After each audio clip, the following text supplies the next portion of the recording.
The luxury watch market is changing fast. For years, the strategy felt simple.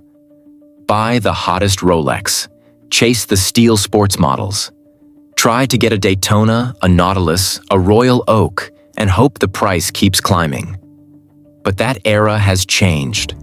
The market is no longer rewarding hype the same way it did during the boom years. Collectors are becoming more selective. Buyers are asking harder questions. And watches that once felt impossible to get are no longer moving with the same unstoppable energy. That does not mean the luxury watch market is dead. It means the easy money is gone. And in a market like this, the smartest buyers are not chasing whatever was hot yesterday. They are looking for watches with three things: strong heritage, real demand, and long-term staying power. The first watch category to pay attention to is classic Rolex. Not the most overhyped pieces, not the models trading on pure speculation. The smarter move is toward Rolex watches with clean design, daily wearability, and deep collector trust. The Rolex Explorer is a perfect example. It is not as loud as a Daytona. It is not as flashy as a gold day-date. But it has history, simplicity, and a design that does not age quickly. In a market where buyers are becoming more careful, quiet strength matters. The Submariner also remains one of the safest names in the watch world. It may not deliver wild overnight gains, but it has something more important: liquidity. People always understand what a Submariner is. That makes it easier to buy, sell, trade, and hold. The second category is Cartier. For a long time, many collectors treated Cartier as more of a jewelry house than a serious watch investment.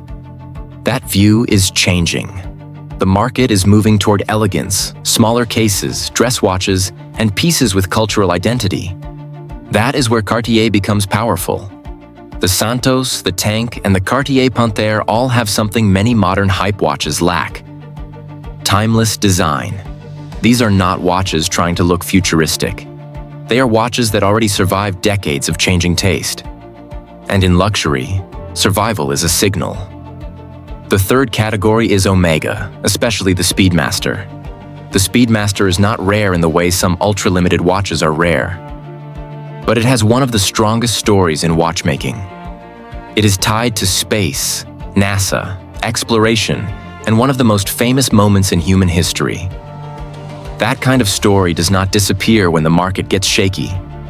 In fact, when speculation cools down, watches with real stories often become more attractive. The fourth category is Tudor. Tudor is interesting because it sits in a sweet spot. It has Rolex family connection, strong build quality, and prices that are still more accessible than many luxury competitors. The Black Bay line, especially models with classic proportions and clean design, has become a serious choice for collectors who want value without feeling like they are buying a compromise. And finally, for buyers with a higher budget, Vacheron Constantin deserves attention. For years, the Holy Trinity conversation was dominated by Patek Philippe and Audemars Piguet. But Vacheron is gaining respect from collectors who want heritage without following the most obvious crowd. The overseas, in particular, has become more interesting as collectors look beyond the Nautilus and Royal Oak. It has history, finishing, elegance, and a quieter kind of luxury. But here is the warning. Do not buy any watch just because someone says it will go up. The market has already proved that hype can rise quickly and fall just as fast. A watch is not a guaranteed investment. Condition matters. Box and papers matter. Reference numbers matter. Buying price matters. And most importantly, personal taste matters. The best watch to buy now is not always the one with the biggest hype. It is the one you would still be proud to own if the market stopped moving tomorrow. That is the new psychology of the luxury watch market. The old market rewarded excitement. The new market rewards knowledge. Collectors are no longer just asking, "What is hot?" They are asking, "What will still matter 10 years from now?" And that is where the real opportunity is, not in chasing every trend, but in buying watches with history, identity, and staying power before the rest of the market fully wakes up.